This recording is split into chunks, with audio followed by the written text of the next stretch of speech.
Big cities like Miami are facing a major problem. Turnout in local elections for mayor and city council can be terribly low. In the last Miami mayoral election, only 18% of eligible voters turned out to vote.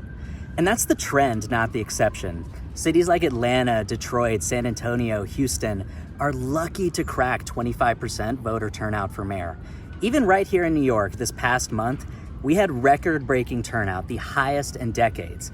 And yet still, fewer than 30% of eligible New Yorkers turned out to vote.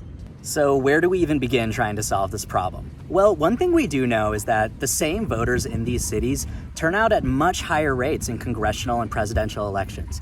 Just take a look at a side-by-side comparison of turnout in the last mayoral election versus the last presidential election in a few major US cities. The gap is obvious, and data like this might push more cities like Miami to postpone their elections and align them with congressional years. Now, I'm not necessarily endorsing that city officials should be able to extend or cancel their own terms. It should probably be left up to the voters. And in fact, this fall in New York, there very well likely may be a constitutional amendment shifting elections to even years. So whoever gets elected mayor might have a shortened or lengthened term depending on that amendment.